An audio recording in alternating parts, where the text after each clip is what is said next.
Good evening to all. Myself, Dr. Naresh Kulkarni, I'm privileged to welcome you all on International Women Day webinar series, Webinar 2nd. It gives me immense pleasure to welcome Dr. Prasanna Krishnan Subhadra ma'am, who is today's eminent speaker in our Alembic ICVP platform, an e-learning platform for the field veterinarian. Also, I would like to welcome all fellow veterinarians, academicians, UGPG students. Your presence makes us very happy. Now, I would like to hand over the session to Dr. Santosh Shinde sir. Thank you, Dr. Naresh Kulkarni. It is indeed my privilege and honor to welcome today's honorable guest speaker, Honorable Dr. K.S.Prasanna ma'am. For the benefit of participant and speaker, I want to tell the Alembic ECV initiative is under continuous motivation, guidance and support from Mr. P. Karunanidhi, who is Senior Vice President, Alembic Pharmaceuticals Ltd. Regarding the brief introduction of today's speaker, Dr. Prasanna Krishna Subhadra Madam is energetic, distinguished clinician and excellent research worker from last 18 years. She is certified pathologist as a diplomat in Indian College of Veterinary Pathology. She has completed international modular courses in regulatory toxicological pathology and PGDIPR in intellectual property right. She has completed BVSc, MUSc and PhD from Mannuthy Veterinary College. Regarding her professional journey, she started her career as a veterinary surgeon in Government of Kerala in 1992 till October 2002. Her keen interest in teaching, research and extension work, she joined as an assistant professor in November 2002 in Mekli Veterinary University, Ethiopia, in the Department of Veterinary Pathology. In August 2004, she became head Department of Pathobiology and Infectious Diseases in Ethiopia. She back to India in 2006 and joined Government of Karnataka, Government of Kerala as a veterinary surgeon, and her interest in teaching and research forced her to join Kerala Veterinary Animal Science University, that is Mannuthy Veterinary College, as assistant professor in Department of Pathology. Presently, Madam is an assistant professor and head Department of Veterinary Pathology, COAS Mannuthy, Thrissur, India. Regarding her administrative work, she is a course director as a PG diploma in toxicological pathology from 2019 onward. She is a course coordinator of Indian certificate in Canada University. She is a program officer for NSS. She is a coordinator, integrated health program for Kerala Veterinary Animal Science University. She is assistant warden, ladies hostel, COAS. Regarding award and recognition, Dr. Prasanna K.S.Prasanna Madam has recipient of several prestigious awards. Some of them are Presidential Appreciation as a Best Member for year 2021 from IAVP, that is Indian Association of Veterinary Pathology. She is recipient of Best Poster Award in Diagnostic Oncology in South Zone IAVP Conference. She is a recipient of Certificate of Appreciation for several extended as an expert panel conducted during 10th Kerala University Veterinary Science Congress 2018. She has got appreciation certificate for Indian Association of Veterinary Pathologists for successful conduct of South Zone IAVP conference in 2012. She is recipient of COAS for external aided project on diagnosis of rabies in South Kerala.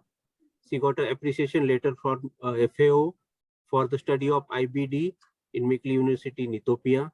Regarding the training, she has conducted national, international training and workshop. She has attended more than 35 webinar, workshop and training, and nationally and internationally. Regarding her publications, she got various publications. These are the list of some of the publications. published books in Malayalam also. And we are lucky, this Alembic team is very lucky to hear Madam during the post-mortem training conducted by PGIS Akola, where the Alembic was a knowledge partner. It was very knowledge enriching session. So I don't want it to be in between you and speak. Now I request Honorable Dr. K.S.Prasanna ma'am to start the webinar. Go to Dr. K.S.Prasanna. Thank you, Dr. Shinde and the whole Alembic team for giving me a chance to speak on my my preferred area, favorite area of research in brain affections. So, good evening, good afternoon. So, in association with the International Women's Day 2022, the Alembic Pharmaceuticals have started the webinar series, and I happen to be the second one to give a presentation in this occasion. And the topic today I am going to give you some details is about the brain affections in livestock and pet animals, and a few methods of diagnosis of brain affections also in these animals.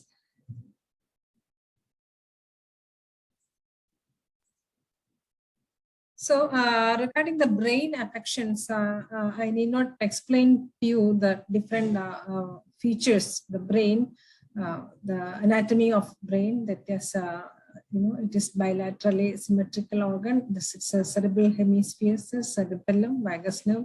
The important parts are shown here. And you can see the brain stem where you can see the different nerve endings, nerves that starts and end up in this cerebral hemisphere as well as the brain stem. So this is just to show you the overview of a brain anatomy. And then coming back to the topic, the significance of brain affections. Actually, I'm in connection with this particular area of diseases in animals since 2008, and I have seen different conditions that actually involve the brain of animals. And the thing is that the significance of brain affections is that any aberrant nervous system manifestation that terminates in death, in case of animals, it really demands specific investigation methodology that is focused on brain. Why? Because the clinical manifestations, especially in connection with the brain affections, they are multifold. There are different types of clinical manifestations. And see, I would like to remind you that it's not only the rabies. That is, whenever we speak of brain affections, we are much concerned about rabies, but it is not only rabies, or rabies is only just one of these many brain affections. And I told you the clinical manifestations, because when we see a particular system in animal body, for example, if the respiratory system is affected, we can see the manifestations that is solely depending upon the physiological functions, or that changes the physiological functions of the respiratory system. And or enteric system or gastrointestinal system, if there is any problem happens in the gastrointestinal system, most often we can see clinical signs associated with that. But in the case of brain affections, as I have just mentioned, the different types of clinical manifestations are shown by these animals. So it is very confusing for all of us, all veterinarians. And another significance is that while exploring the necropsy findings in various organs, we do regularly the necropsy of animals. Means when there is animal death, we undergo, or we take the carcass and do the necropsy examination or postmortem examinations. And very often we see that the nervous system dysfunctions, they go unnoticed. We don't give much importance for the nervous system dysfunctions. And except if there is a suspicion about rabies, we don't give any focus, or we don't give importance for the nervous system disorders in almost all species of animals. The common features in CNS diseases, let me just give you a brief account on that. The clinical or functional changes in animal behavior or movement, that is some main thing that we notice in animals. That means whenever the CNS or central nervous system is affected, the changes that we notice will be in animal behavior or sometimes in the movement of the animal. All the different motor nerve fibers that originate from the cerebral cortex, and all sensory fibers terminate in the cerebral cortex. So we can see that any movement or dysfunction or behavior dysfunction, it can be influenced by any problem in the brain. And any lesion in the one hemisphere results in sensory or motor paralysis on the opposite side of the body, that we have already, we know that it is the optic chiasma or the construction of the brain is such that any lesion in one hemisphere that will affect the that will cause problem on the opposite side of the body. And even when an animal shows a convulsive movement of the muscles, the problem will be with the muscles, but the lesions will be in the cerebral cortex, or there will be a cortical lesion in the cerebrum. And another significance is that any involuntary movement in the animal, it can be associated with any midbrain lesion, either in the crura cerebri, corpora quadrigemina, or optic thalamus.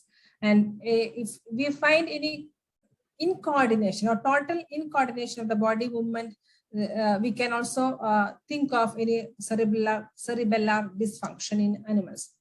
So when we see that as a whole, the brain affections, it is brain affections, I mean the affections or the lesions or the functional abnormality or any visible change in the anatomy of the brain. So the brain lesions, it can be classified mainly as intracranial and extracranial. So intracranial means that is within the brain is as such, and sometimes there can be lesions that is associated with extracranial aspects.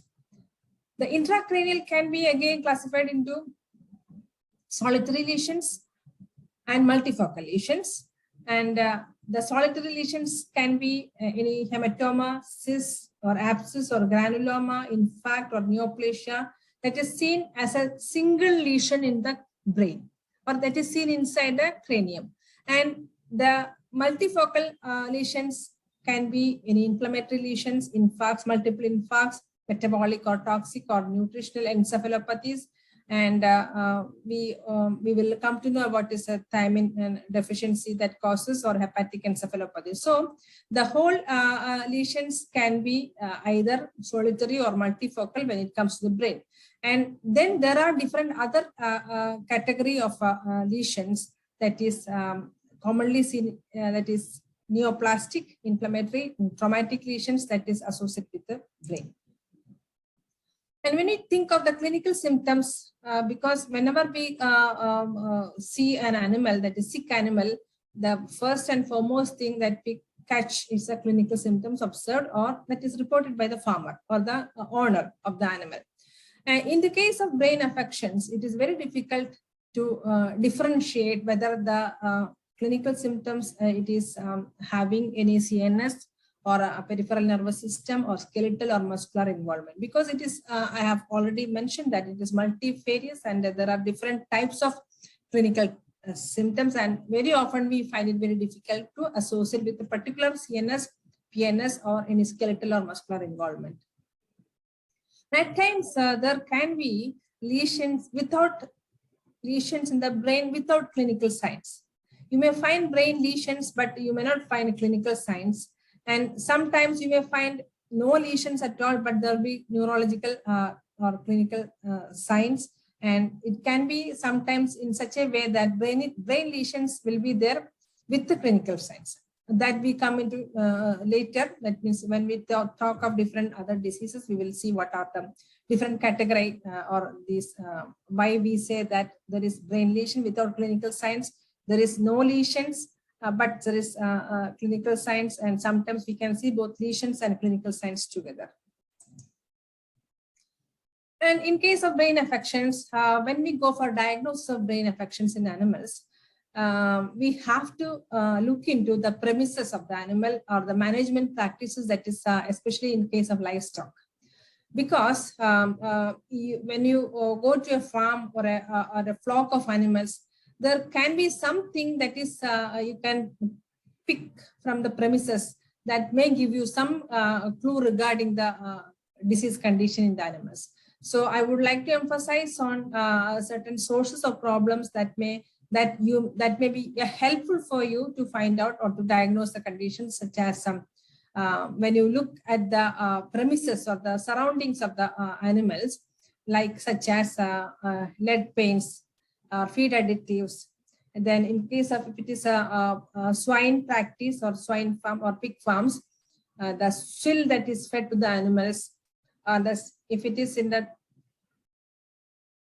other animals, like the vicinity, the presence of stray dogs or history of any stray dogs roaming in the vicinity, or if any abnormal practices that is adopted recently in the farm, or sometimes there can be any feed chain that can lead to a disease condition.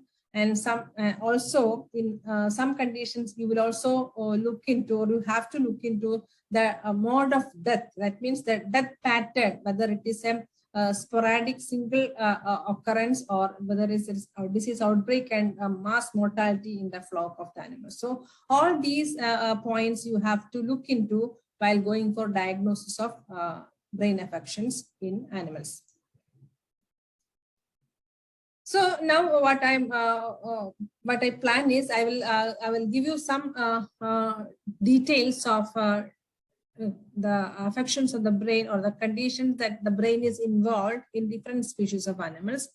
And some I may be just skipping, I'll just mention, and only a very few I can, because you know that there are different, the number of conditions that we can, list, that is, or where there is brain involvement, it is too many, and that we cannot actually go into all the details of that. So I'll just mention a few conditions in different species of animals.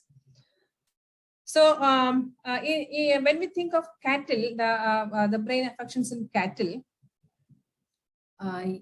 the different conditions that we commonly come across, encounter, that is milk fever, ketosis, and the Downer count syndrome. All these conditions will have some involvement with the brain. And there is also some occasional or very rare conditions like botulism, and sometimes there can be OP poisoning. And in some seasons, like the seasonal occurrence of 3-day sickness, we know that there is ephemeral fever. So even that, the viral conditions that occurs after, especially just after the rain, and that is very common in case of Kerala, that is ephemeral fever, even that condition has some association with the brain. And then other conditions like tick fever, or spinal cord disease, or stroma, all these conditions can have some neurological manifestations in case of cattle. So when we, the much reported cases, I'll just give a brief details. Let us see the lead poisoning in animals. Lead poisoning can occur, that can, as I have mentioned, when these animals, they leak on the lead, the paint bottles or paint containers, that the animal may suffer from lead poisoning. And in such cases, the clinical symptoms that is shown by these animals, mainly they show, as I have shown in this figure, that is, they press their head on some obstacles or the wall, or there is a head pressing behavior that is shown by animals, and they may be frenzied, frequent bellowing and staggering, and sometimes they crash into obstacles. They sometimes, they don't know, they will not be able to perceive what is there in front of this animals, and they may crash into the obstacles. And sometimes because of pain in the abdomen, they'll kick at that abdomen due to abdominal pain. And because of the pain, there'll be frequent teeth grinding. And ultimately, if the animal is not treated, that will lead to death. So all these behavioral symptoms or the clinical signs that we see in animals, it can be seen in other conditions as well. But when you see such conditions especially in calves, you may have to think of lead poisoning.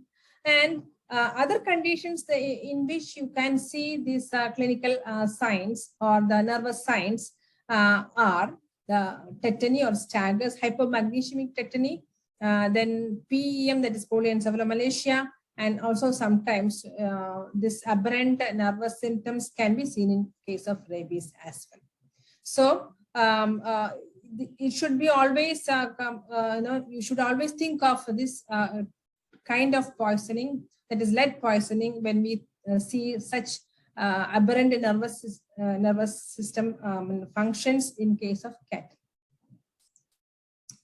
Sometimes a mere infection, that is ear infection, can cause some abnormal nervous symptoms like loss of balance, and then there will be a leaning movement. The animal may be lean to one side, and sometimes there will be a circling movement, and that will move towards that affected side, circling towards the affected side, and they may tend to drift toward the affected side on walking, and there is a continuous a loss of balance. So these can be seen especially in the case of ear infection. It's especially the middle ear infection. Then another common condition that we come across, this clinical symptom that is shown in PEM, that is polyencephalomalacia, or otherwise known as cerebrocortical necrosis. So this condition is often seen in animals when there is actually, we know that it is because of thiamine deficiency, and the thiamine deficiency can also be due to, it's not only because of thiaminase that is in the feed material or that is given to the animals, and it can also seen in animals when there is sulfur toxicity. So the clinical symptoms in this brain affections are that is seen as this high head carriage, the staggering, and the animal will show blindness, but the animals react abnormally to sudden touch and loud noises. They'll be blind, but they will have hypersensitivity when it is exposed to sudden touch or loud noise. They will show alert. They'll become alert. And sometimes you may find the animal's head pressing into the corners, and teeth grinding and seizures during the later stages. So polio, that is this PEM, or the cerebrocortical necrosis, or polyencephalomalacia, it should be one of your differential diagnoses when we see such conditions in cattle. Then this is another common disease in animals, especially in cattle, that is listeriosis. We know that is circling disease. So they affected animals show what we call as a propulsive tendency. Why? Because they'll be forcing their head through a feed trough, or the wall of the troughs, that is a water troughs or feed troughs, and the animal will be showing reduced appetite. And because of that, after some period of time, there'll be a marked fall in the milk production, and there will be rumen impaction, abdominal pain, and the pain will make the animal to take into an arched back position, and also frequent teeth grinding. So listeriosis, we know that it is from the mainly because of silage feeding that is seen in animals. I'm not going to the etiology. I'm just giving you some points regarding certain conditions that to keep in mind while thinking the nervous disorders or the brain affections in cattle. That is one of that. It is the listeriosis that is caused by Listeria monocytogenes, it's a bacteria. Another condition that is especially seen in cows, it is cerebellar hypoplasia, and it is not that much common, but it is seen in hybrid cattle, especially in cows. It is characterized by the animals keep the head down. It's a lowered head carriage, and the stands, the standing posture also will be something peculiar. The wide base stands, and there may be in coordination and particularly of the hind legs. And it is mainly seen associated with the bovine viral diarrhea infection.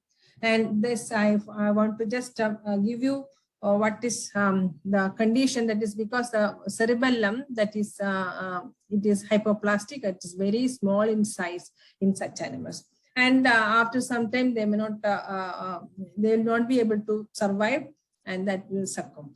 That is cerebellar hypoplasia, another condition that we have to think, especially in hybrid cattle.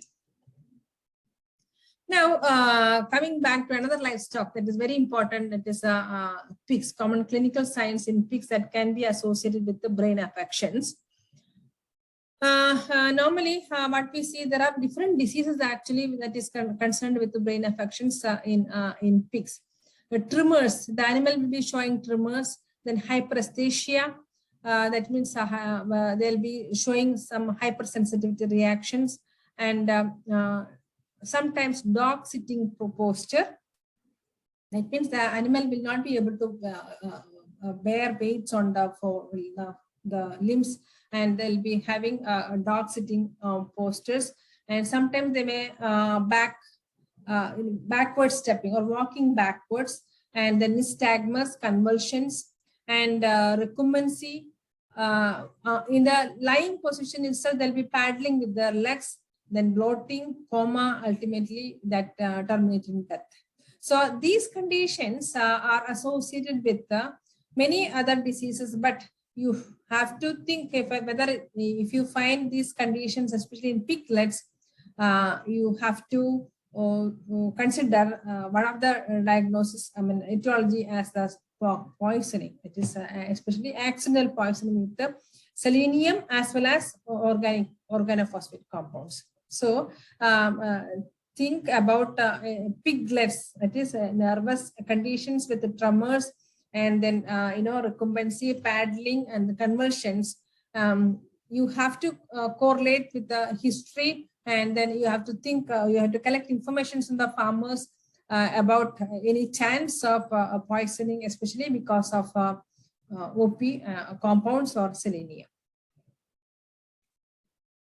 And another, especially in young pigs, if we find some nervous symptoms, you have to think of a bacterial infection, that is especially Streptococcus suis infection. And here, what the animals show generally, there'll be dullness, and also all other tremors, backstepping, conversions, etc., can be seen in Streptococcus suis infection.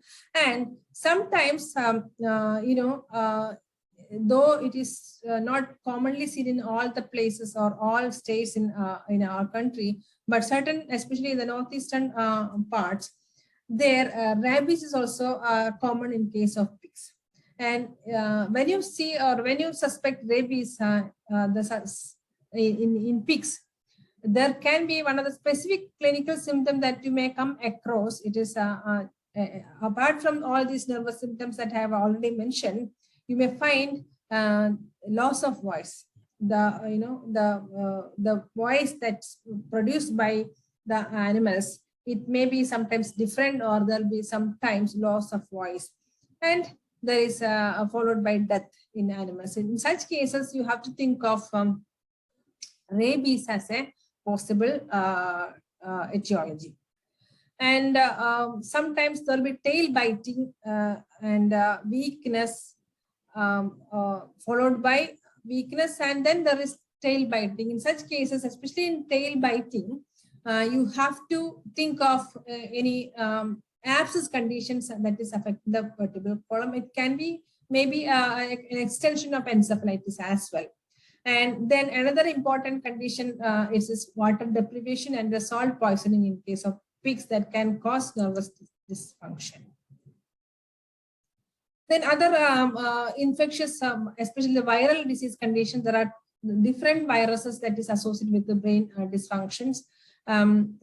Sometimes in case of hemagglutinating encephalitis virus, that is HEV, then which is also known as vomiting and wasting disease condition. So in such conditions, there will be a mild infection. The viral infection will be mild, but there will be mortality, low morbidity and mortality, especially in pre-wean pigs with the in association with the vomiting, wasting, and lethargy. So that means you have to rule out when the animal has vomiting, wasting, and they are dull or weak. In such conditions, the condition commonly known as vomiting and wasting disease, and that is caused by the hemagglutinating encephalitis virus.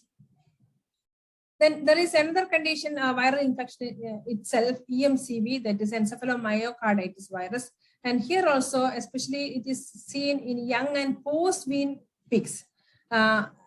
In association with this infection, you may find neurological manifestation as well as cardiological signs. And you may find,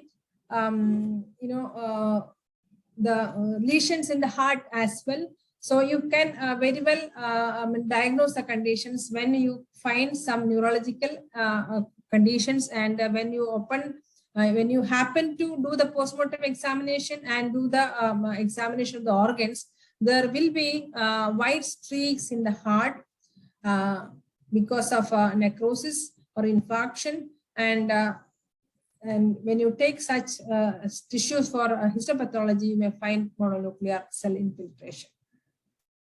And in association with the same disease, you may also find extensive edema in the body cavities. Then another thing that you have to bear in mind in case of a sudden, a sudden death in groups of young pigs with nervous signs, plus swollen joints, and when there is respiratory, rails, pleurisy, and pericarditis, etc. Then, as I have just mentioned, you have to think of a Streptococcus suis infection, or this bacterial infection is much common in such cases, or when there is a sudden mortality in young pigs with swollen joints, then respiratory rails, that is because of pleurisy. Then you have to think of bacterial infection, that is especially the Streptococcus suis. This is just to show the different clinical signs that can be seen in animals, like knuckling, ataxia, that leads to paralysis, opisthotonus, convulsion, nystagmus, coma, that is seen in that culminating in death. All these conditions can be seen, especially when there is viral infection. There are different viral infections. There are different types of viruses that is associated with the brain affections in pigs, like porcine astrovirus, porcine cephalovirus, and tescovirus, coronavirus infection, and the CSF, that is classical swine fever, and African swine fever. So all these conditions can bring about neurological manifestations or brain affections. So some of the conditions, that is episodic conditions, that can be seen associated with the brain affections in pigs. I'll just mention that is pseudorabies or Otis disease, classical swine fever, African swine fever. All these have some, some specific or category, or the age of the animal matters in such infection, and especially if you find classical swine fever in less than 2 weeks of age, with the manifestations of convulsion, depression, ataxia, and that terminating in death, you have to think of classical swine fever, especially in piglets that is less than, that is in case of animals that is, especially in pigs, all ages may be affected in specific conditions. For example, African swine fever again you cannot distinguish between classical swine fever and African swine fever because of the clinical symptoms, but you may have to go for postmortem findings or other molecular diagnostic methods. So all these diseases have specific clinical symptoms, and they may affect the specific age of the animals. Then coming to sheep and goat, the most common conditions that affect the brain in case of sheep and goat, that is again that we have already mentioned in the case of cattle, but it is much common in case of sheep and goat, that is polioencephalomalacia. And here you may find the typical clinical symptoms like ear twitching, incoordination, hypersensitivity posters or reactions, and the animal will be dull and sometimes apparently blind, and they may not be walk properly. There'll be head pressing against fixed objects, and the animals may sometimes stand with the head pulled back. That is what we call as opisthotonous or stargazing posture. And there'll be convulsion, coma, and death. The animal may be comatose or dead. Death after some time. So in such conditions, you have to think of polioencephalomalacia because of thiamine deficiency. And in the same conditions, the same clinical symptoms you may find in other diseases as well. For example, in salt intoxication or water deprivation, and then lead toxicity, and other bacterial and viral infections as well. So in such cases, the confusion may come, and you will have to, because any infectious disease conditions you can very well rule out by if it is bacterial, means you can isolate an identification of the bacteria using suitable medium. Culture media can be used, and viral conditions, if you go for molecular methods, you can rule out these conditions. And in the case of PEM, when the animal shows such nervous manifestations, and in such conditions, one thing that you can do is easily that can be done in sheep and goat, or many times tried by veterinarians. It is the injection of thiamine. That is, when you give a thiamine injection, then that can very well give you a confirmatory diagnosis. That means if it is because of thiamine deficiency, the animal miraculously the animal will respond to the your treatment. So that is a very good method that we can diagnose PEM in sheep and goat. So always take care. That may be also seen in the differential diagnosis should be borne in mind, like water deprivation, especially in hot climate, and also in the toxicity or poisoning because of due to lead. Another common condition in sheep and goat that can again cause brain affection and a nervous dysfunction, it is enterotoxemia, that is by Clostridium perfringens. And here there are different types of manifestations, like peracute and acute cases are more common.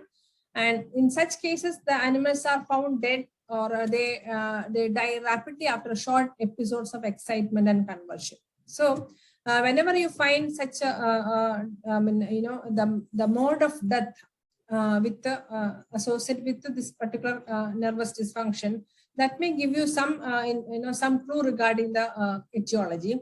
And there will be opisthotonous, that is head arched back over the body, bleating, head press syndrome, and animal become, it will become recumbent and paddle, or there will be paddling, and then at times you may find also froth at the mouth. And so in the same condition, another clinical symptom that may help you is profuse watery diarrhea that is seen especially in goats. It is commonly seen in goats than in sheep. So that is about peracute and acute cases of enterotoxemia. And there is also some, sometimes you may find it that sometimes the immunity of the animal is much better, then the disease condition the course will it pass onto the subacute or chronic cases. So in that cases, the condition of the animal will deteriorate and they will die after some time. That is a slow death is seen. And sometimes the animals may survive, and the surviving animals, they develop a particular focal symmetrical encephalomalacia with so this focal encephalomalacia, that is FSC, is characterized with dullness, ataxia, incoordination, weakness, and progressive weight loss. So that means whenever you find this Clostridium that is enter the body by many ways, there are different ways, route of entry, and all these conditions that will not end up in death of the animal. Sometimes the animal will survive, and in such cases there can be other symptoms like ataxia, incoordination, weakness, and then there will also be progressive weight loss in such animals. That means survived animals. So another condition that may help you for diagnosis of such clostridial infection is that when there is a that means when you get to do the postmortem examination just immediately after the death of the animal, just by detecting the condition of glucosuria or glycosuria, that will help you to come to a confirmatory diagnosis. You can just use a urine dipstick, and that is used for the estimation of the glucose in the urine. And it can also find that sometimes it's not only in enterotoxemia, but stress condition in ruminants, especially in sheep and goat as well as cattle. Any stress that can cause a low renal threshold for glucose. So that is why, why you can test this presence of glucose in the urine. And that is especially when you have a chance to do the postmortem examination just soon after death of the animal. In such conditions only that will help you. And what happens if the necropsy is delayed? In that conditions, you may not be able to find the presence of or detect the presence of glucose in the urine. And even when it is there can be glucose, but because of the bacterial fermentation, that will be fermented and there is no elevation of glucose. So that means you may not be able to detect it in the urine as such. So that is one of the method that you can go for diagnosis. That is, I emphasize, when you do the postmortem immediately after death of the animal. Okay, and then other conditions or other the findings, necropsy findings that will be shown in such cases will be the lungs that will be wet and heavy. There will be pulmonary edema. That is the lungs will be heavy and that will become filled with the fluid. And you can also find hemorrhagic streaks in the epicardium and endocardium. And the pericardium may show may show increased clear fluid, that is a hydropericardium may be there, and that make when you take out the fluid or when we remove that fluid and when you open that pericardium, the fluid that will be seen as easily coagulating. So that is mainly because of the presence of protein strands in that fluid. And also you can take the specimens for laboratory confirmation. And the materials you can collect, it is intestinal mucosa for bacteriology, and the intestinal content, that is the creamy material, yellow creamy material for toxicology, that means presence of the toxins. And also the histopathology of the brain, liver, and kidney will help you for the diagnosis or coming to a diagnosis of enterotoxemia in sheep as well as goat. Another common condition that sometimes we see nervous manifestations, neurological disorders, that is in animals, and you may not be able to find any specific cause for that. So in such conditions, what we found was a common condition that can lead to nervous manifestations or brain affection, that is hepatic encephalopathy. And in such conditions, the problem or the pathogenesis is that when there is degenerated hepatic cells, they will not be able to function normally, and there will be accumulation of toxins, especially ammonia. And this ammonia, it enters the blood, and that can rapidly cause deterioration of the brain function. So any hepatotoxic substances, it can be alkaloids, plant poisons, chemical poisons, chemical toxins, or mycotoxins. So any kind of hepatotoxicity or poisoning that can cause damage to the liver may end up in brain dysfunctions or hepatic encephalopathy. And in such conditions, the animal will show dullness. They may be blind, staggering may be there, head pressing. So all common, nervous abnormalities or dysfunctions can be exhibited by the animals. And after some time, if it's not treated, that may end up in coma and death of the animal. So the diagnosis for such conditions can be arrived by post-mortem examinations. So what you can see is a swollen liver, or sometimes the liver may be diffusely pale or misshapen or nodular. And you can also go for laboratory tests for the toxins. That means any alkaloids or chemicals or mycotoxins that can be recovered from the animal.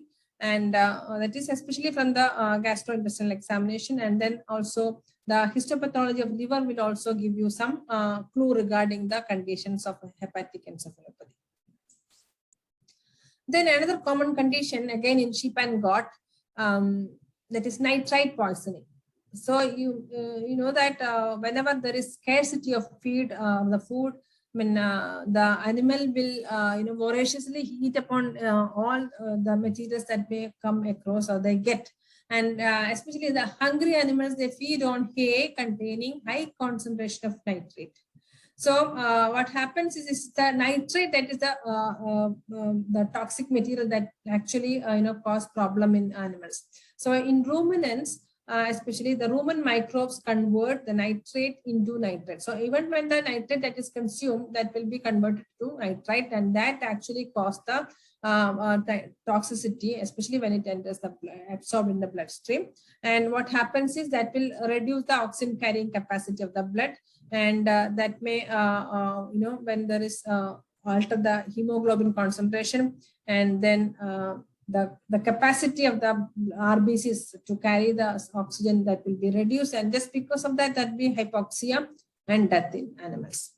And in such conditions, that is actually the pathogenesis of the poisoning.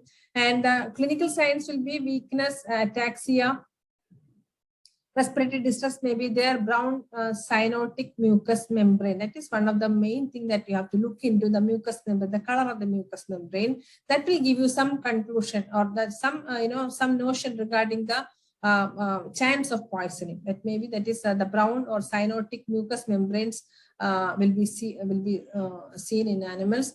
And the blood is initially a dark chocolate brown color, but fades rapidly to near normal color a few hours after death. That means you cannot just by seeing the dark chocolate color, or if you don't find the dark chocolate brown color of the blood, you will not you cannot say that it is not nitrate poisoning, because just a few hours after death, that will the color, that is the oxidation happens, and you may not find that color. And the easy way that you can find is by using, you can see the presence of toxin in urine or any other blood or body fluid, but by using test strips are available.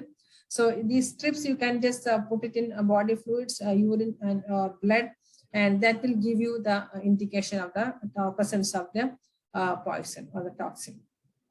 And also you can go for lab tests for the using serum or aqueous humor. That is a very good material for detecting the nitrite content.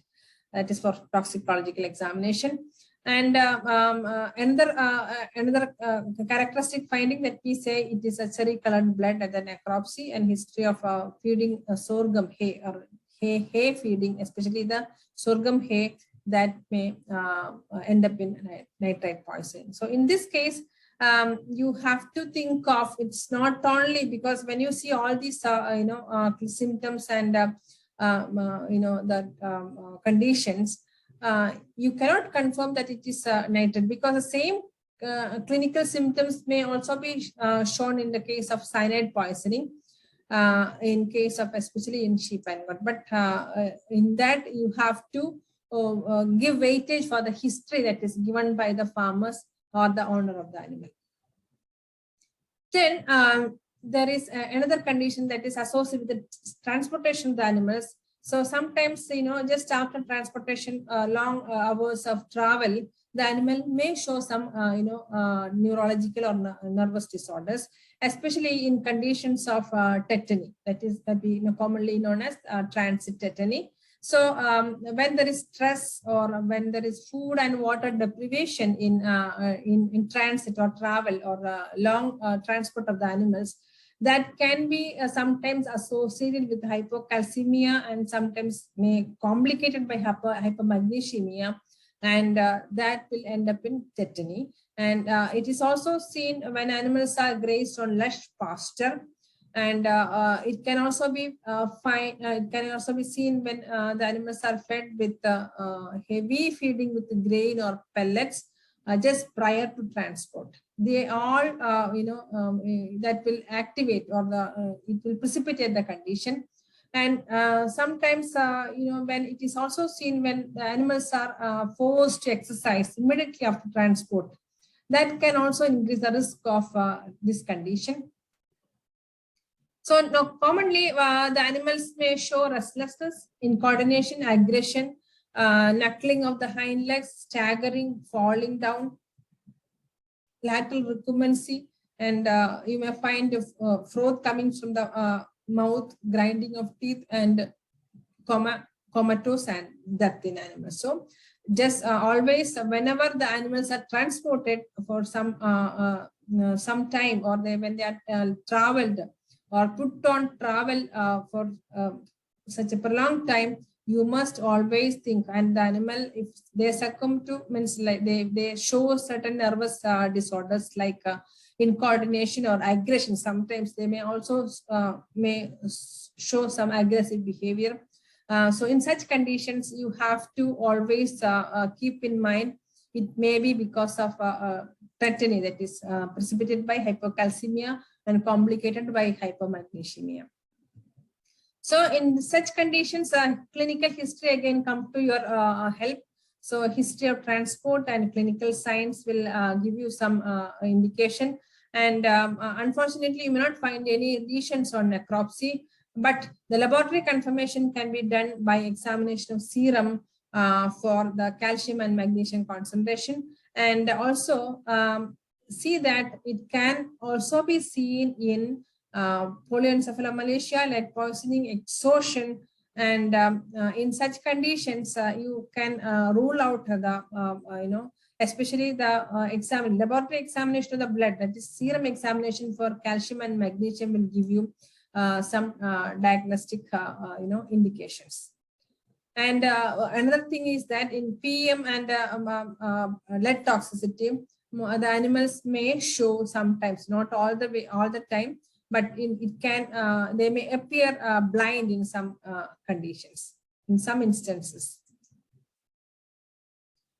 Then another conditions, as I have mentioned in the case of pigs, here also salt poisoning, it is another cause that can cause or that can lead to brain affections or nervous disorders. Excessive salt ingestion, when it is when the animal are given excess salt in the feed, that may result in acute poisoning. Okay, the conditions will not you will see the effect just immediately after giving that particular feed that is with excessive salt. And in conditions the animals immediately show, it will be gastroenteritis. That will be there will be diarrhea because of this irritation caused by the salt in the intestinal mucosa and the intestinal as well as the gastric mucosa. So that is acute cases. And there is also chance of chronic salt poisoning. In that, what happens is there is accumulation of sodium ions in the tissues, and these sodium ions, they absorbed, and they, when it reaches the brain, that again it will cause salt water imbalance to be there. And if the animals if they happen to have unrestricted access of fresh water, what happens is that fluid moves to tissues to restore the normal salt. So if they have proximity to get ample amount of fresh water just after that, and that will immediately cause imbalance, salt water imbalance, and the animal will actually, the system will try to remove or restore the balance. Okay, and the presence of elevated levels of sodium can lead to excessive fluid retention and cerebral edema with the increased intracranial pressure and nervous signs. So always keep in mind that once there is salt, if you accidentally give some salt, excessive salt, and if that will again get complicated when you give excess water just after that, or unrestricted access to fresh water will actually complicate the condition. And what happens is there will be intravascular hemolysis during rehydration, and water is drawn back into red blood cells. Then long transport in hot, dry conditions, free access to water, or water of low salt content at the end of the journey. So as I just mentioned, that these will improve or increase the risk of the brain edema. Actually, what happens is a brain edema in case of salt poisoning. So salt poisoning, it is another entity that can lead to brain affection in, especially it's not only in sheep and goat, in all species of animals, but it is also a common condition that can be that can cause a nervous dysfunction and brain affection in sheep and goat. So as I have mentioned, in such cases, the clinical signs will be dullness, blind, and head pressing that I have already mentioned. And the examination, or the when you see the urine, that will give you some indication that because of this hemoglobinuria, the dark color, brown color of the urine will it will be that will indicates of an incidence of or a chance of salt poisoning, that is especially by intravascular hemolysis. And it may sometimes the nervous signs will end up in death after collapse conversions, that may end up in coma and death. And elevated levels of salt in the serum, in the fluid, even in the cerebrospinal fluid, will give you the indication of salt poisoning. And necropsy also, you can see some changes in the brain. Gross lesions in the brain is visible. There will be flattening of, or the gyri will be it will be flattened. Just it is flattening of the gyri, and there will be the cerebral edema. It is actually evident, much evident. And along with that, you have to think of, or you have to look into the lesions in the gastrointestinal tract and the fluid retention in other body cavities like hydropericardium. And differential diagnosis, it is, as I have mentioned already, PEM, lead poisoning, endotoxemia, and also the same condition you may come across in insecticide poisoning as well. So please keep in mind all these etiologies while seeing convulsion, collapse, and death in sheep and goat.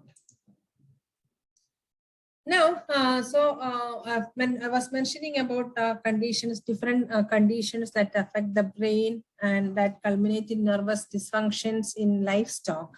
And now coming to pet animals, especially in dogs and cats, I'm just concentrating on dogs, mainly dogs, because dogs, whenever we think of, brain affections, especially in dogs, any kind of abnormal behavior or any salivation or any aggression or even sometimes dullness or paralysis or disobedience, or if the animals happen to show some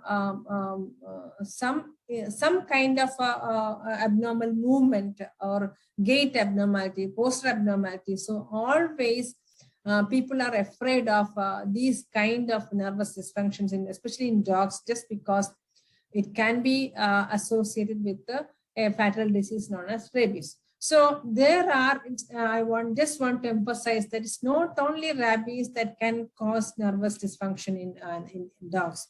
There are many other conditions that may affect the brain, causing behavior or postural or movement abnormality in dogs. So such conditions are some to list are canine distemper, then cryptococcosis, coccidioidomycosis, toxoplasmosis, neosporosis, ehrlichiosis, and then also granulomatous conditions like granulomatous meningoencephalomyelitis and pug dog encephalitis. It is not conclusive, but the list actually it continues. It's a long list of diseases that can cause brain affections in case of dogs. So all these, the granulomatous conditions, especially in case of fungal disease conditions like coccidioidomycosis or blastomycosis. These conditions we can either the brain lesions or by taking this blood tissue for molecular diagnosis, we can come to a diagnosis of the particular conditions. So I'm not going into that details. And canine distemper, of course, clinical signs are very prominent, and you can see just the different association or different clinical signs associated with the respiratory symptoms or nervous symptoms that may be suggestive of canine distemper. And in toxoplasmosis, it's not that much conclusive, but there are methods for diagnosis of toxoplasmosis, like the PCR is available, and then ehrlichiosis also that can be seen. That can all these things, that means there are other actually these conditions are associated with other body systems, but at the same time they can also cause affections on the brain. So that is why I emphasize all these conditions, especially in case of dogs. And we really we have done some research work on this and see that we could find some cases of ehrlichiosis that is associated with the nervous dysfunction, and then also babesiosis. It can also, as I mentioned, the list it continues. It's a long list of specific diseases that can cause brain affections in dogs. And I will mention some unknown conditions that may miss sometimes. That is one of the conditions, vestibular disease, that is affecting the inner ear, or sometimes the brain stem may be affected in that conditions. And the clinical signs are characterized by tilting of the head, nausea, and the difficulty in standing, then shifting the eyes, that is nystagmus may be there, behavioral changes, weakness, abnormal limb coordination, blindness, seizures, and sometimes the development of the disease may not be very quick, or it may take some weeks or months for these affections. And it is sometimes it is something that that make you confused with a certain cases. That is one of the vestibular diseases. And some of the breeds are much prone to see such conditions like York, Pugs, Yorkie, Chihuahua, and Maltese. So whenever you find such specific breeds showing such clinical symptoms of behavioral changes like these, as just mentioned, you may have to keep in mind about this ear infection or ear problem, or the any conditions affected or associated with the vestibular disease. Then sometimes you may find brain affections, means other than that I have mentioned, it is seizures. You may find episodes of abnormal electrical activity in the brain that is manifested as seizures. And it can be because of low blood sugar or low calcium, one of the causative problem or the conditions. And it may also be seen in tumor or infectious conditions in the brain. So either neoplastic conditions or infectious conditions can be exhibited as seizures. And just low sugar, blood sugar even can be seen as episodes of abnormal electrical activity, that is what we call as seizures in dogs. Then another condition that may be commonly or affect the large and giant breeds of dogs, that is Wobbler syndrome. And there are different types of abnormalities that may sometimes seen in the vertebrae or soft tissues of the neck, and that cause compression of the spinal cord. So that may be exhibited as a slow, progressive, unsteady gait, initially in the hind limbs, and then they affect the front limbs as well. So it's not that much common, but that is also one thing that may cause some movement abnormality, that is Wobbler syndrome. So when thinking of such many conditions, the different diagnostic tools that may help you in diagnosis or in coming to a conclusion or conclusive diagnosis of such a nervous abnormality, that some of the tools that I have to mention or emphasize, it is please see that you take a thorough history of the condition. That will help you in many instances. And then the thorough clinical examinations, that means you get all the details of the clinical manifestation shown by the animal, or if you happen to see the animal, do the clinical examination thoroughly. And then cerebrospinal evaluation, fluid evaluation, if it is possible to collect the fluid, then especially in inflammatory diseases, that will help you. And in many conditions, specific etiology is identified in many cases. Specific etiology may be identified, especially in the case of inflammatory disease or infectious diseases, by different molecular methods. Then another thing I want to mention also in dogs, it is the aging problems. So that means because nowadays we are, the pet parents, they are much fond of these animals, and as a part of the family, they pamper and they keep the animals, for prolonged or until even the aged animals, they are well taken care, or they give the animals get good care by the parents or the pet parents. So so often we see some aging problems in animals that may be sometimes confused with some infectious conditions. I just will give you some account of the aging problems, that is commonly known as cognitive dysfunction syndrome, CDS. It is a neurodegenerative condition in it is associated with reduced cerebral blood flow and accumulation of free radicals. That is actually the neurodegenerative conditions in the brain. So in such cases, what we really feel, or what we get the history from, or the clinical manifestation that is reported by the owner or the pet parents, there are different types of clinical manifestations may be associated with the CDS, and maybe reduce the activity, changes in the activity level of the animal, and they may be reluctant to venture out or join, and there will be sometimes a low energy level. Then there will be some changes in the sleep pattern. They may be wandering even during the night time, spinal pain, limb weakness, then incoordination or lack of coordination. And sometimes, the temperament may be variable, or the unexplained changes in the temperament, and balance problems, wobbling, unsteady gait, and incontinence, urinary or fecal incontinence that may result sometimes in, that causes some difficult problem, condition in the house. There will be house soiling, and sometimes aged animals may show some vision impairment, and in rarely there will be seizures or convulsive seizures, disorientation, lethargy, anxiety.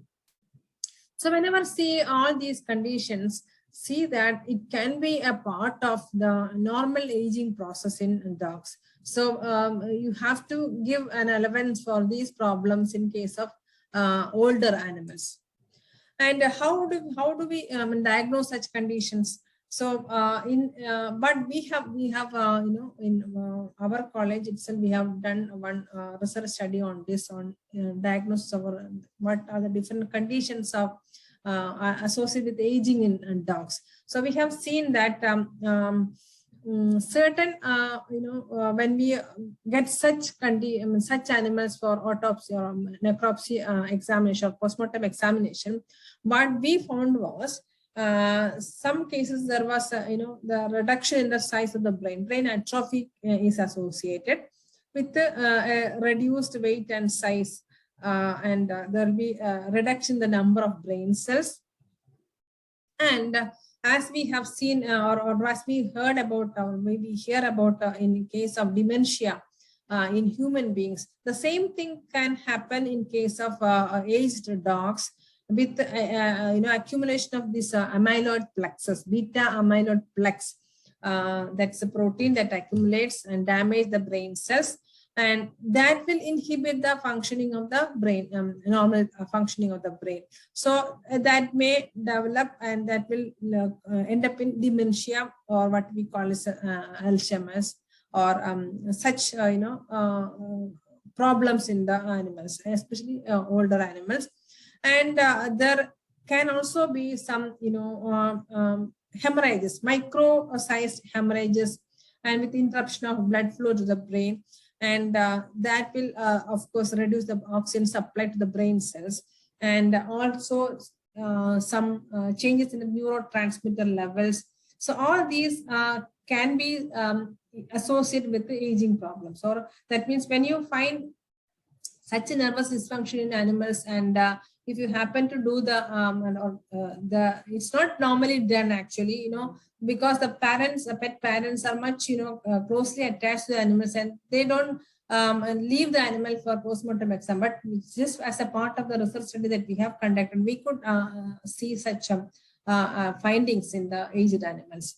And another in live animals also, as we do it in the case of human beings, there are also neurological examination, complete neurological examination with X-rays, MRI, and CT scans. So all these may give you some indications of the nervous dysfunction associated with aging in dogs. So keep it in mind, the aging also results in some abnormalities, or that means postural or behavioral or movement abnormality in the case of dogs. And coming to cat, I'm not going too much into this cats, because it's only coming up. It's actually the cats have they are picking up the relation. And of course, there are many people who are fond of keeping cats. And the common diseases, especially the brain affections, are mainly associated with certain viral infections like feline corona, feline panleukopenia, immunodeficiency, and then FELV, that is feline leukemia, then Ogiski's disease, herpes viral, gonorrhea, and plus rabies viral infection. So all these viral infections has to be ruled out in the case of nervous dysfunction in case of cats. So cat, sometimes we get conditions of the conditions that we come across. It is commonly it is feline infectious peritonitis. That is also can be seen, and along with that we find some affections or abnormality or changes in the brain. And more commonly, the animals or the cats are brought for rabies diagnosis, in case of nervous dysfunction in cats. And you have to also think of other conditions that may end up in nervous dysfunction, that is cerebral necrosis, edema of the brain, hemorrhage, herniation, and even hydrocephalus. It's not only in the case of cats, hydrocephalus, it is a condition that can be seen, especially in very young animals, that shows brain affections or manifestations of the neurological disorders.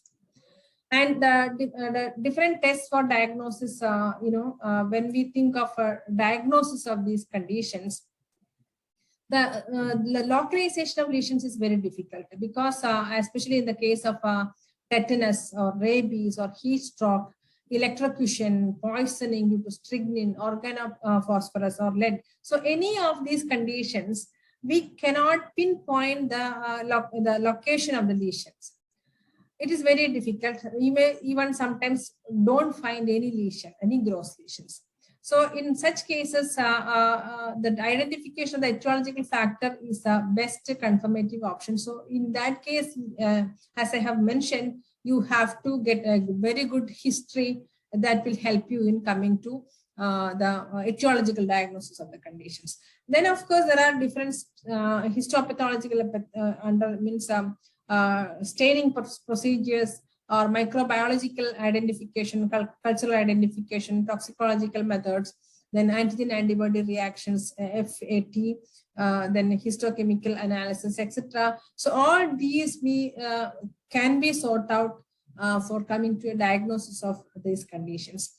And of course, there is also radiographic technique, as I have mentioned just now, that is spinal and brain radiography is also available in these cases. Now, coming to an important part of this session, that is whenever we think of brain affections or neuronal dysfunctions or any, as I have just spoke about different conditions, the first thing or the fatal thing or the most important thing that we come or that mainly confuse the veterinarians as well as the owners and the farmers, it is a rabies, the incidence of rabies. And it is rampant. The whole, as we know, that is endemic in our country, and in many states, they show different cases of rabies in almost all species of animals.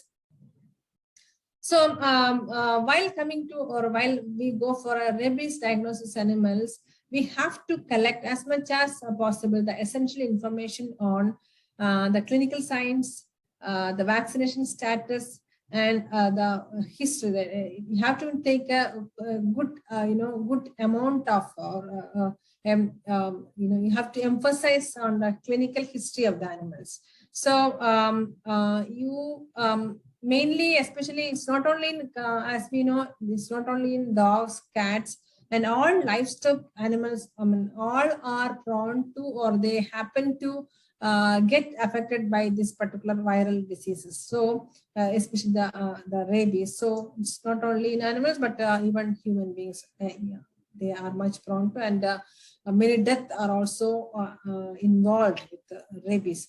So rabies diagnosis is a very important thing as in our practice, because as it is mentioned that if a death of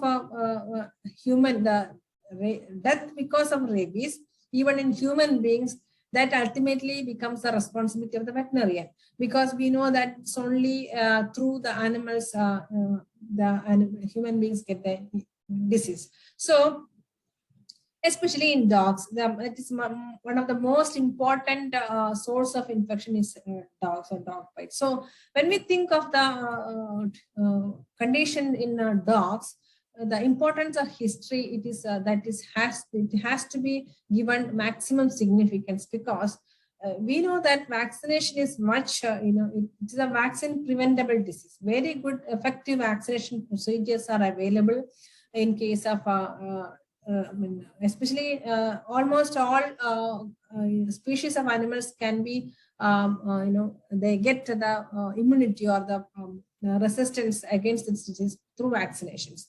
But the vaccination we have, that is prophylactic as well as post-exposure vaccination. But the prophylactic vaccination, it is available, but we need to rule out the vaccination report. It's not only of rabies, but while we get a nervous dysfunction or a rabies suspected case in animals, especially in dogs, please rule out the vaccination status of canine distemper parvo along with the rabies, because that will give you some, you can just narrow down your diagnostic, the facts. So we have to rule out the vaccination status of not only rabies, but other animal disease, other viral diseases like canine distemper and parvo. And I would also like to mention that sometimes the animal may be vaccinated, and rarely we see also vaccination encephalitis in dogs, because the rabies vaccination, it is not, as long as we use the tissue culture vaccine, the possibility is much less, but rarely that can also be possible. There is rare vaccination encephalitis also reported in dogs. And a vaccination, if at all you do the vaccination, there are many possibilities of vaccination failure that can happen in the field condition. And so whether the animal was vaccinated only once or whether it was given the booster vaccination, and such things you have to get from the pet owners. Then another important thing regarding the history is the bite history. So whenever you are given, whenever you get a case of suspected case, see that, collect the bite history of the animal. Sometimes the owner may not have any information about the bite history. Sometimes a scratch or bite from an unknown animal without the knowledge of the owner can happen. And the owner may be completely unknown about he may not be knowing about the fact until the dog starts clinical symptoms of rabies. So as much as possible, you collect this bite history from the owners of bite from especially any wild animal or any stray dog. And the bite history, when we get such cases, especially from in dogs, the owner will tell you that, okay, the animal has bitten the owner. Okay. So it is not the animal has got bite from other animals. I'm talking about the suspected animal has bitten the owner or any other animals or any neighbors. Okay, that means an unprovoked bite from the animal that can be expected. So in such conditions, see that the biting tendency of this dog, it may be sometimes because of distress or pain. Okay, so when an animal bites, an unprovoked bite from a dog, it need not be because of rabies. It can be because the animal is stressed, or whether sometimes if the animal has it is suffering from pain. Then in such conditions also the animal may bite others or the other animals. And especially what I have seen in during my research work, chalk, the esophageal obstruction, and I have seen a small, what we call a small coconut. So that can such things. We ball, when we give this balls for playing. So such a tennis ball even that can cause chalk or obstruction of the esophagus.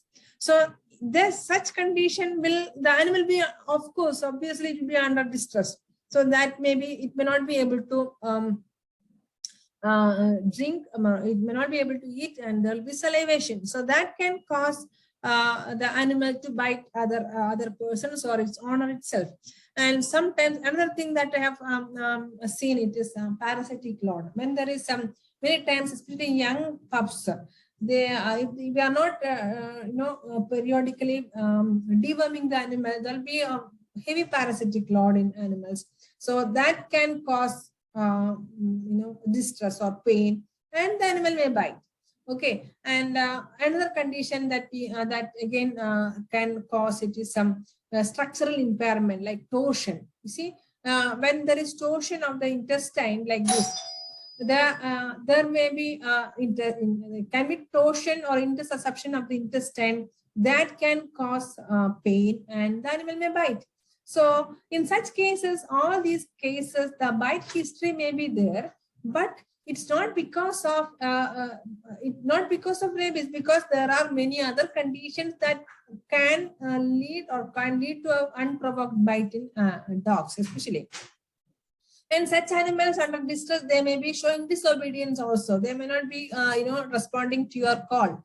If you ask them to come, but they may go. So such disobedience may also be there. So in that, please keep in mind, the animal may be having different conditions that causes distress or pain in dogs, especially. I'm talking about dogs.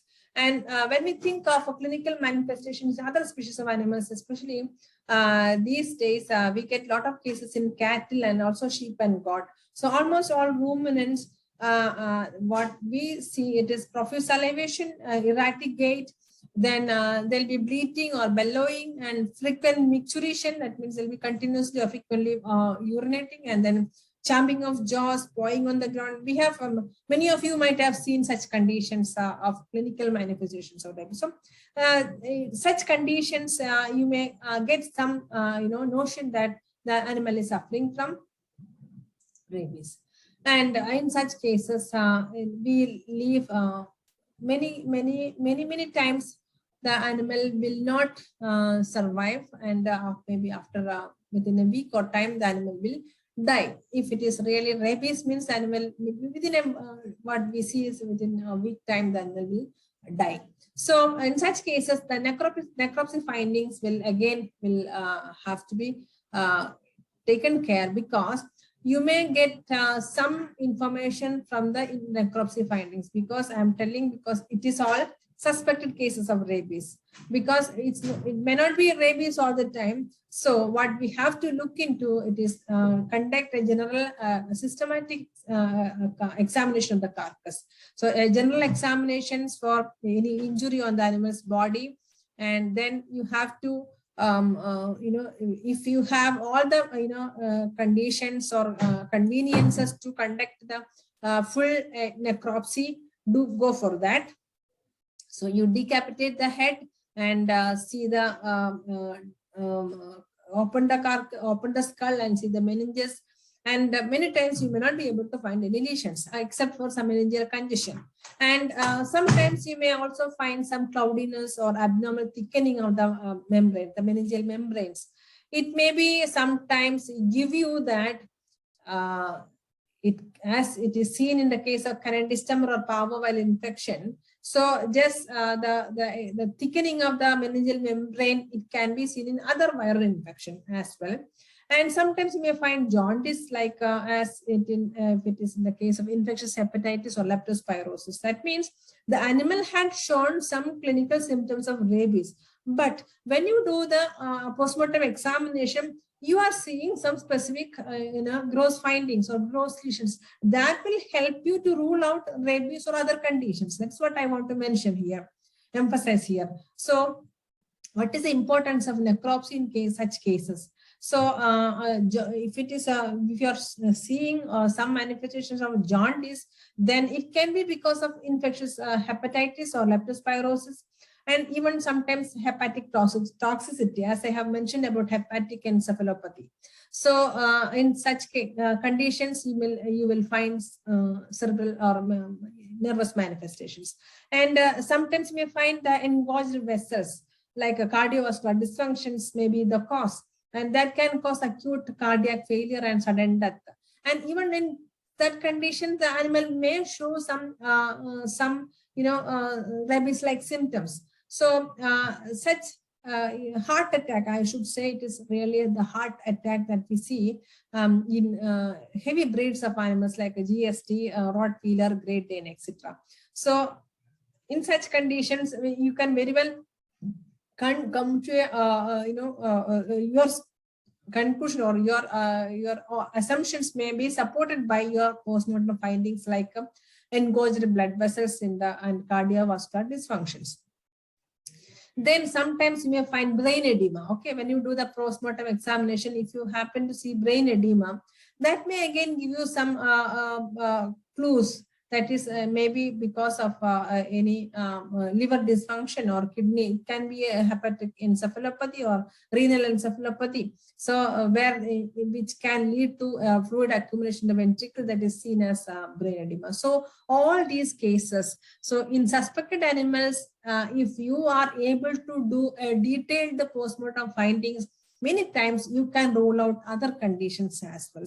So, and also you have to think of, as I have just mentioned now, that is the intestinal parasitic load and obstructions in the esophagus and trachea. So all these are evident, or you can just catch upon that only while do the detailed postmortem examination. That is the importance of postmortem examinations in suspected cases, especially in rabies. Okay, and many times when in the field we are not able to do the postmortem examination as such, and you may not be able to open the carcass, especially in large animals. So the collection of materials for rabies diagnosis, often you may find clinical symptoms of rabies, and you are not able to do the test for rabies because you know that it's a very highly fatal zoonotic disease, and you are not supposed to do the test for rabies or rabies diagnostic test at your place. So in that cases, you have to send the material, collect the material, and send it to a rabies diagnostic lab. So what are the different methods that we have to take care while collecting the materials for rabies diagnosis?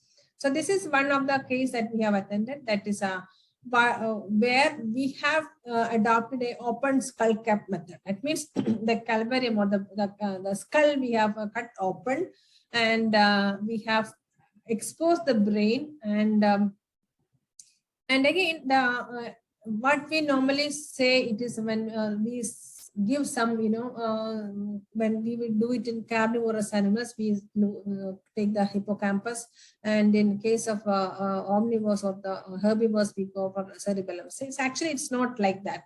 Even in our research studies, we have seen that the amount of virus or viral particles, it is there in the brain everywhere, but different. I mean, it can be the concentration of the viral particles may be different based on different facts, because sometimes the animal may not have got that much viral load as when it starts showing the symptoms. And sometimes we may happen to examine the animal maybe at the terminal end of that, means about to die. And sometimes the animal may be forced to death, or we may kill the animal, when the animal shows such condition. So the amount of virus in the brain may vary depending upon the course of the disease. Okay, so it is one of the method that we adopt in our department, that is open skull cap method, where we can, because we have that materials, or we have that the human resource for doing that. Many times we don't have it in the field. So in that cases, so it is just to show you the hippocampus that is exposed. That is by giving a parallel incision made, that is 1 to 1.5 centimeter deep and 1 centimeter away from the midbrain. Here you can do that the incision, and you can expose the hippocampus. This is actually what we take it for rabies diagnosis, but it need not be in all the cases. And we have seen that from our own experience, the brain stem gives you an equally good material for rabies diagnosis. And I'm going to give you some very easy method for the collection of material for rabies diagnosis. So that is, what we call it as foramen magnum, or the occipital foramen method. And it can be adopted in any species of animals, and you can very safely, without much difficulty, you can collect the brain from animals. So what you can see that is you can just palpate with your fingers and see the wing of atlas, and then you can see you see this protuberance. So this protuberance and the wing of atlas, you can pinpoint, or you can mark this area, and from this point you can just give a very by using a very sharp scalpel blade, you can give an incision here. And when you when you can flex the neck, you can very well reach up to the brainstem here. So you need not break open the bone here. You can reach the brainstem in the foramen magnum or the occipital foramen, and you can collect the brain that is sufficiently required for rabies diagnosis. So it is the most recent method of rabies diagnosis, so easy method, and that is actually approved or accredited by the OIE.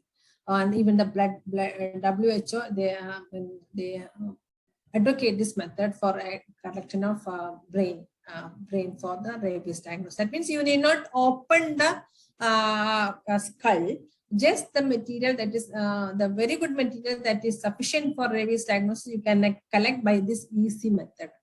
And this is that is done in dogs.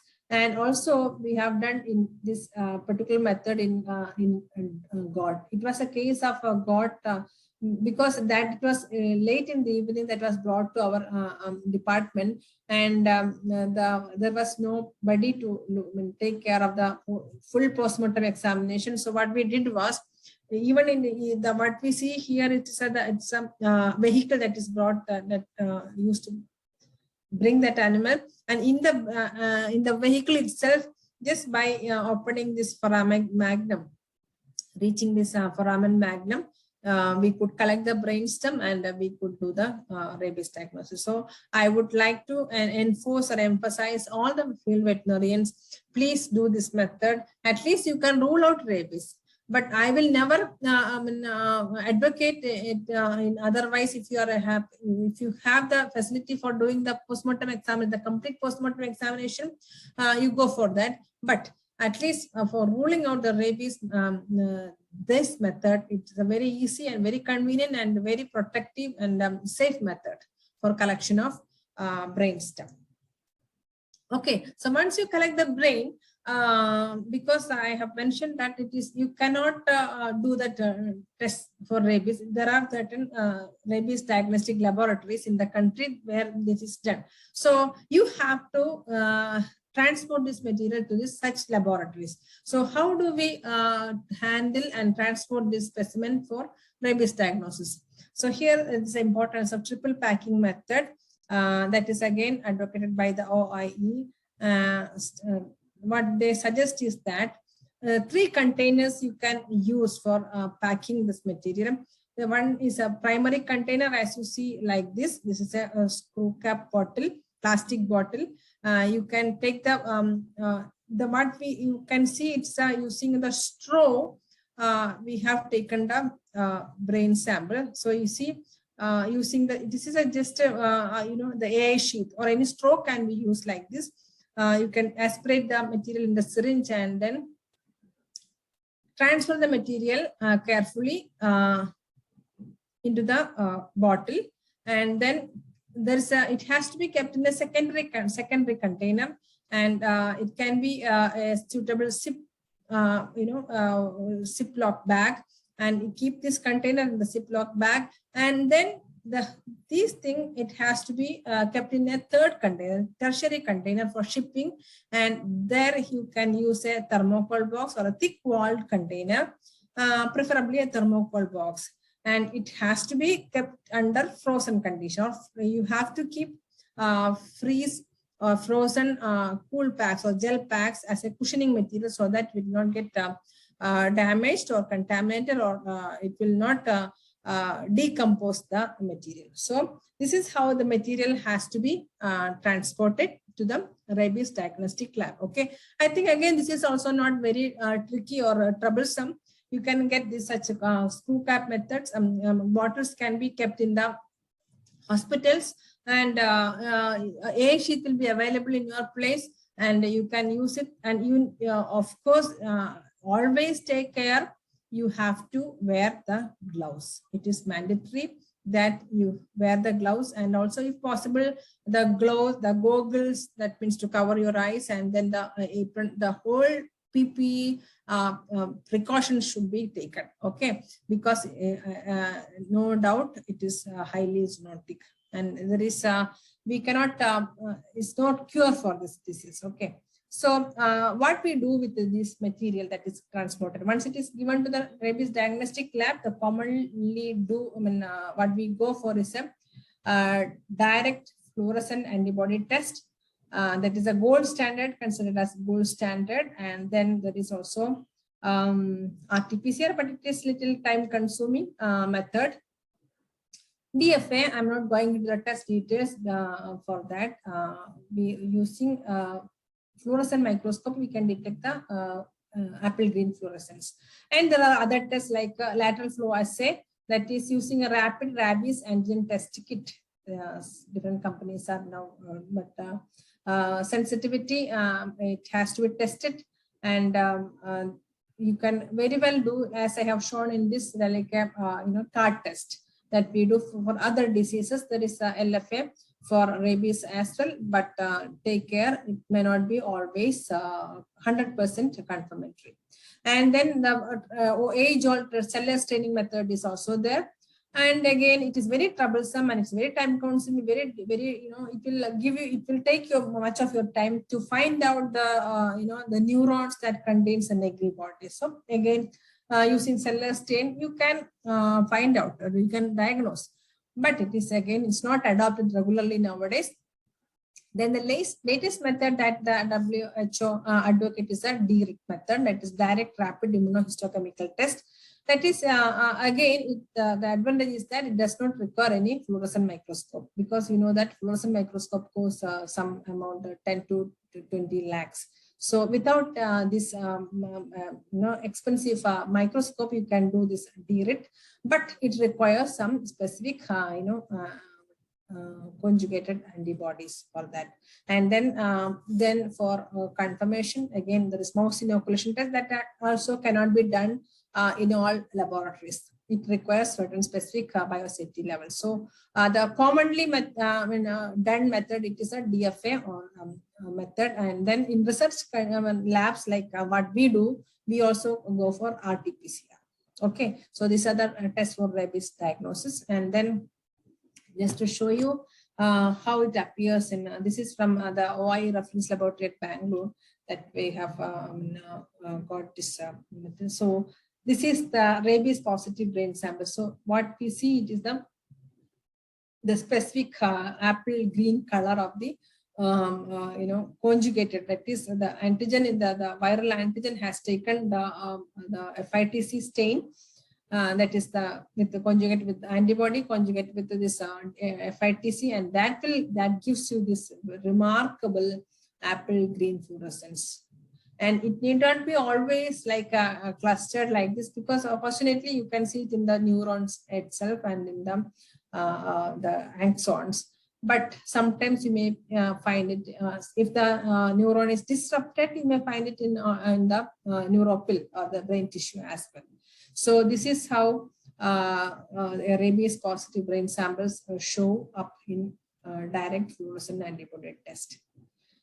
So with this, I have given you some account. It's not all. It is not a very conclusive presentation, because brain affections, it is too much. And these days, there are many emerging diseases are also coming up.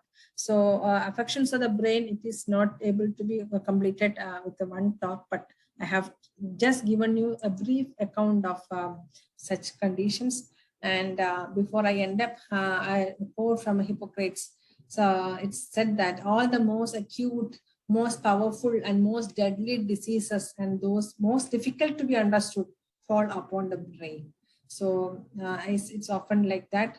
And many times we don't open the brain we don't think of brain affections when we think of disease diagnosis in animals. So please see that there are many conditions that can cause death of the animal just because of the brain is affected. So with this, I end up my talk, and it's open now for your doubts or questions. Please. Thank you very much for listening. Thank you, madam, Thank you very much. Thank you for your beautiful and knowledgeable session. There are certain questions has been asked by the participants. I'll share the questions. The questions will be revealed on the screen now. I'll share the questions.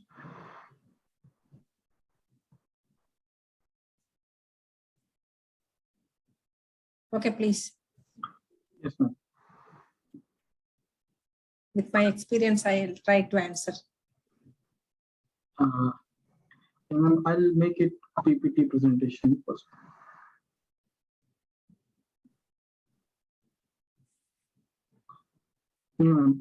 I'll read it for you. First question was asked by Dr. Aru Murgam. Any record of CCN occurrence in cattle as that in goats that occurs with high incidence in a particular season occurs in form of outbreak? Yes, it can be because, as I have mentioned, CCN, it is cerebrocortical necrosis or the PEM, polioencephalomalacia. It is not only associated with the thiamine deficiency, it can also occur with the sulfur toxicosis. So especially the animal, in seasons where the animals don't get a good amount of, wholesome water, or there is scarcity of water, then sometimes sulfur toxicity in water can cause outbreak in not only in goats as also in cattle, and that end up with the CCN. Thank you, ma'am. Yeah. Ma'am, another there is, I think, it's a case study present, question given by Dr. Baswan Gowda. Recently, I saw 2 cases of HF cows with the sign of torticollis, normal appetite and temperature. Initially, sternal recumbency, followed by lateral recumbency and then death. So maybe he's asking about the diagnosis and some suggestion. As I mentioned, you have to keep in mind all the, you have to take a good history of the animal, means whether the premises it has, or there is any like similar death in the vicinity, and whether the animal had been given, the cows were given some, some feed containing some hepatotoxic material. So all these will have to be taken care. It will be counted before coming into a diagnosis for this. And obviously you might have done some postmortem examination, and your findings, any gross lesions that could you find? Okay, ma'am. That I think that he will have to notice, and then only he can get to certain conclusion. Yeah, of course, yeah. Okay. Ma'am, third question has been asked by Dr. Devi Prasad. Any risk when there is bite by street dog? That dog is not at all vaccinated. So, any risk taken after low bite by street dog without any vaccination? I couldn't understand. Ma'am, I think the question he wants to say that the dog is not vaccinated, and neither the dog has been confirmed whether the dog is rabid or not. If random bite is there, then is there any risk like that? The question is, I think. You mean, is it a risk?